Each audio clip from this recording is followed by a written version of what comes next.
we decided to do our presentation on Peru. My name is Susie, and I'm going to talk to you about where Peru is located as well as communication.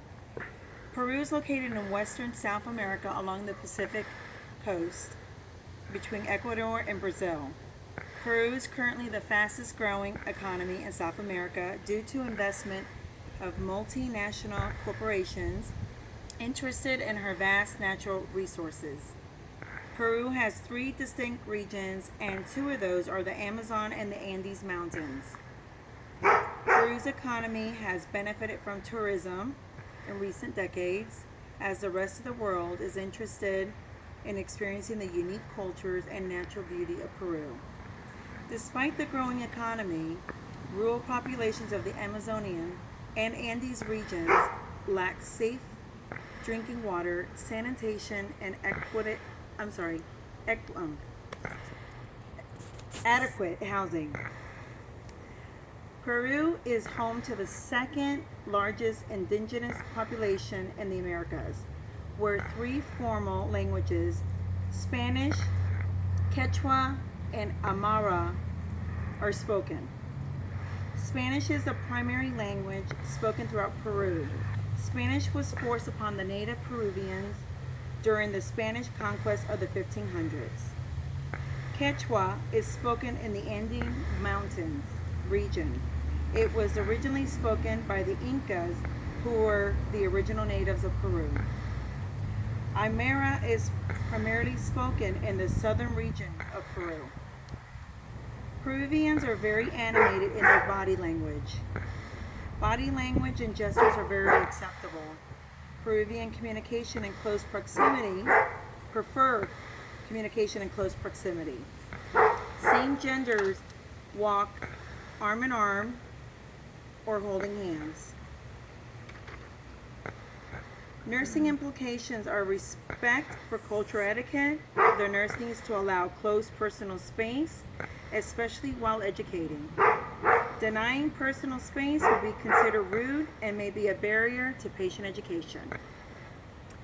Hi, I'm Jennifer Rolliter, and I'm going to be talking about the Peruvian diet.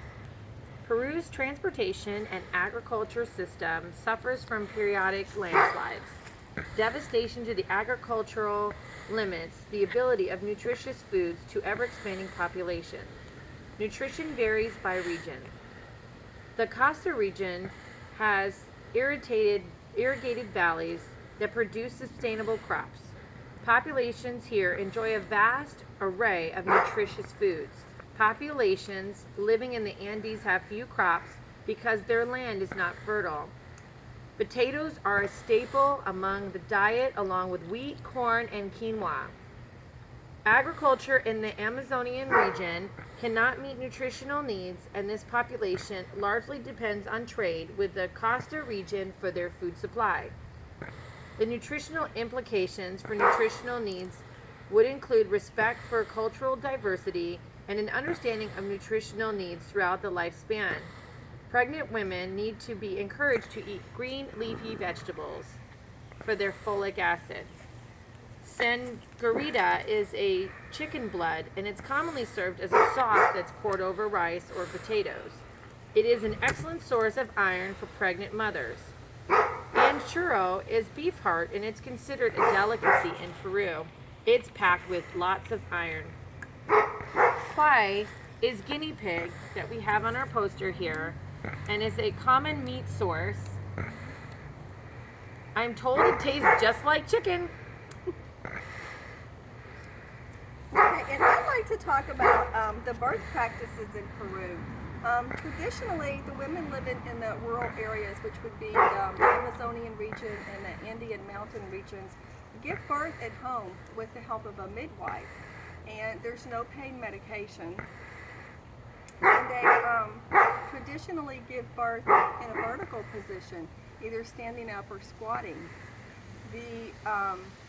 A lot of the women are very modest. They don't like to undress in front of anyone but their husbands. And to get around that, the midwives have learned how to tell when the baby's head is crowning by just monitoring the mother's pulse. Now, unfortunately, Peru has the second highest maternal mortality rate in South America. And because of that, the Peruvian, the developing healthcare system there has decided that childbirth is going to be regulated and standardized. So, the high mortality rate is probably not related to the birthing methods. It's probably related to the fact that there's no sanitation and the women don't have access to clean drinking water. There's also poor living conditions there. So anyway, even so, the government has decided to standardize the birth. So now women are required to go through childbirth classes.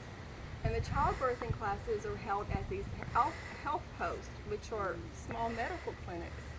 And they're not well accommodated. It's not unusual for the women to be just in the waiting room, sprawled out on the floor.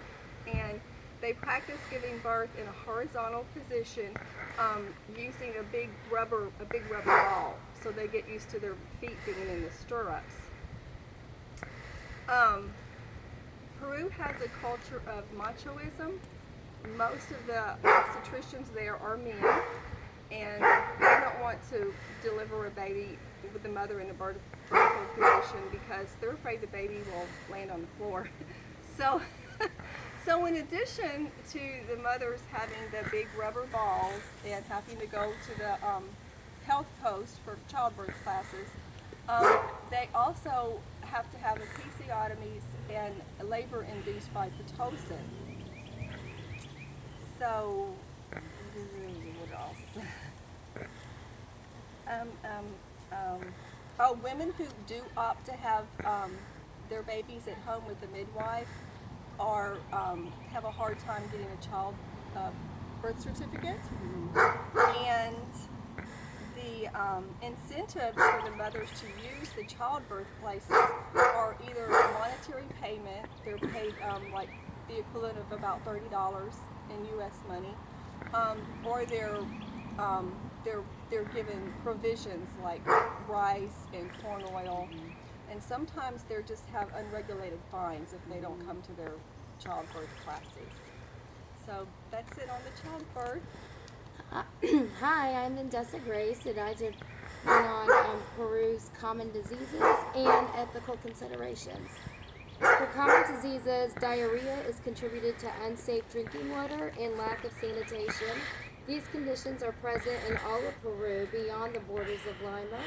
HIV is contributed to poor health education.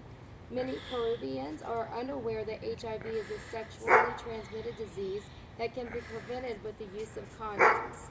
Malaria is contributed to poor health education. Many Peruvian Amazonians are unaware that mosquitoes transmit malaria. Tuberculosis is contributed to crowded living conditions. Extended families often share a single room. Nursing implications for common diseases include preventive health care and health education. It is not enough to hand out condoms and mosquito nets. Nurses must continue to educate and to observe the needs of various populations. The allocation of medical supplies provided by organizations such as the World Health Organization and UNICEF. When it comes to ethical considerations, Peruvians believe in self-control when it comes to their emotions, especially men. If one is experiencing pain, a thorough assessment would need to be performed, as most Peruvians would keep quiet and not vocally express the amount of pain or where the pain is. Walking in the patient's room with a smile and greeting the patient's family would assist the healthcare team in providing quality care, as this is considered polite in the Peruvian culture. It is considered rude to make continual eye contact or stare, so it is important to evaluate the response of a Peruvian client and adapt accordingly. When providing a menu or discussing patient's diet, ensure fish is an option, or if not allowed, ensure the patient is very aware as this is a staple food item in Peruvian homes. When talking to the patient, remember that the family makes decisions, including health care, Therefore, ensure to include the family with education, questions, and anything else regarding patient care. That's our presentation. Thank you for watching. I've read Some of them.